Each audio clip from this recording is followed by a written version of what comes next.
हर हर महादेव। स्वागत है आपका हमारे आध्यात्मिक चैनल पर। आज हम प्रस्तुत कर रहे हैं शिव पुराण रुद्र संहिता के 15वें अध्याय का पाठ, सृष्टि का वर्णन। इस अध्याय में विस्तार से बताया गया है कि भगवान शिव की कृपा से ब्रह्मांड की उत्पत्ति कैसे हुई, सृष्टि का विस्तार कैसे हुआ और जीवन का मूल आधार क्या है। तो आइए इस दिव्य ज्ञान को सुनते हैं और शिव महिमा का अनुभव करते हैं। वीडियो को लाइक करें, चैनल को सब्सक्राइब करें और भोलेनाथ की महिमा को जन जन तक पहुंचाएं। नारद जी ने पूछा, हे पितामह, आपने बहुत सी ज्ञान बढ़ाने वाली उत्तम बातों को सुनाया।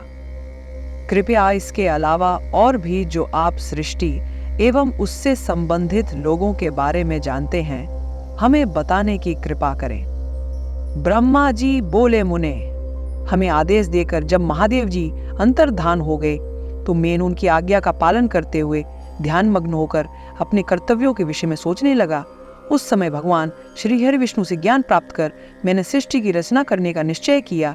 भगवान विष्णु मुझे आवश्यक उपदेश देकर वहां से चले गए।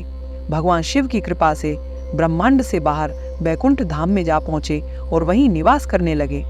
सृष्टि की रचना करने के उद्देश्य से मैंने भगवान शिव और विष्णु का स्मरण करके जल को हाथ में लेकर ऊपर की ओर उछाला। इससे वहां एक अण्ड प्रकट हुआ जो 24 तत्वों का समूह कहा जाता है। वह विराट आकार वाला अण्ड जड़ रूप में था। उसे चेतनता प्रदान करने हेतु में कठोर तप करने लगा और 12 वर्षों तक तप करता रहा। तब श्री हरि विष्णु स्वयं प्रकट हुए और प्रसन्नता पूर्वक बोले। श्री विष्णु ने कहा, ब्राह्मण, मैं तुम पर प्रसन्न हूँ, जो इच्छा हो वह वर मांग लो। भगवान शिव की कृपा से मैं सब कुछ देने में समर्थ हूँ। ब्रह्मा बोले, महाभाग, आपने मुझ पर बड़ी कृपा की है। भगवान शंकर ने मुझे आपके हाथ में सौंप दिया है। आपको मैं नमस्कार करता हूँ। कृपा कर इस विराट 24 तत्वों से बने अण्ड को चेतना प्रदान कीजिए। मेरे ऐसा कहने पर श्री विष्णु ने अनंत रूप धारण कर अण्ड में प्रवेश किया। उस समय उनके सहस्रों मस्तक, सहस्र आंखें और सहस्र पैर थे। उनके अण्ड में प्रवेश करते ही वह चेतन हो गया। पाताल से सत्यलोक तक अण्ड के रूप में वहां विष्णु भगवान विराजने लगे। अण्ड में विराजमान होने के कारण विष्णु जी वैराज पुरुष कहलाए।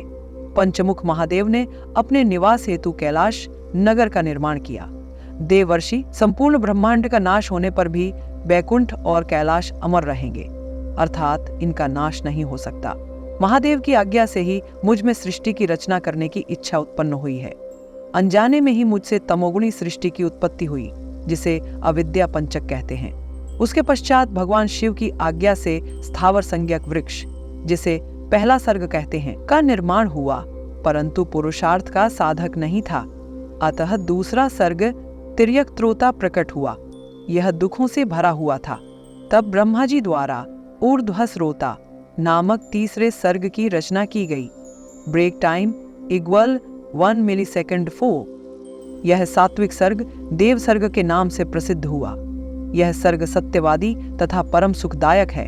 इसकी रचना के उपरांत मैंने पुनः शिव चिंतन आरंभ कर दिया। तब एक रजोगुणी सृष्टि का आरंभ हुआ जो अर्वाकस्रोता नाम से विख्यात हुआ। इसके बाद मैंने 5 विकृत सृष्टि और 3 प्राकृत सर्गों को जन्म दिया। पहला महत्तत्व, दूसरा भूतों और तीसरा वैकारिक सर्ग है। इसके अलावा 5 विकृत सर्ग हैं। दोनों को मिलाकर कुल 8 सर्ग होते हैं। नवां कौमार सर्ग है, जिससे सनत सनंदन कुमारों की रचना हुई है। सनत आदि मेरे 4 मानस पुत्र हैं, जो ब्रह्मा के समान हैं।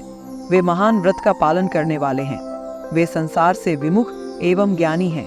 उनका मन शिव चिंतन में लगा रहता है।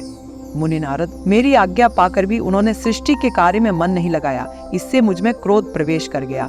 तब भगवान विष्णु ने मुझे समझाया और भगवान शिव की तपस्या करने के लिए कहा। मेरी घोर तपस्या से मेरी भौहों और नाक के मध्य भाग से महेश्वर की 3 मूर्तियां प्रकट हुईं, जो पूर्णांश सर्वेश्वर एवं दया सागर थीं, और भगवान शिव का अर्धनारीश्वर रूप प्रकट हुआ। जन्म मरण से रहित परम तेजस्वी सर्वज्ञ नीलकंठ साक्षात उमावल्लभ भगवान महादेव के साक्षात दर्शन कर मैं धन्य हो गया। मैंने भक्तिभाव से उन्हें प्रणाम किया और उन्हें प्रसन्न करने के लिए उनकी स्तुति करने लगा। तब मैंने उनसे जीवों की रचना करने की प्रार्थना की। मेरी प्रार्थना स्वीकारते हुए देवाधिदेव भगवान शिव ने रुद्रगण की रचना की तब मैंने उनसे पुनः कहा, देवेश्वर शिव शंकर, अब आप संसार की मोहमाया में लिप्त ऐसे जीवों की रचना करें जो मृत्यु और जन्म के बंधन में बंधे हों। हंसते हुए कहने लगे।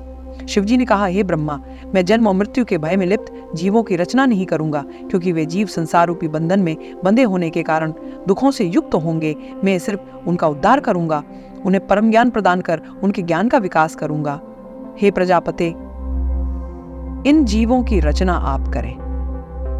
मोहमाया के बंधनों में बंधे इस प्रकार के जीवों की सृष्टि करने पर भी आप इस माया में नहीं बंधेंगे। मुझसे इस प्रकार कहकर महादेव शिव शंकर अपने पार्षदों के साथ वहां से अंतर्धान हो गए।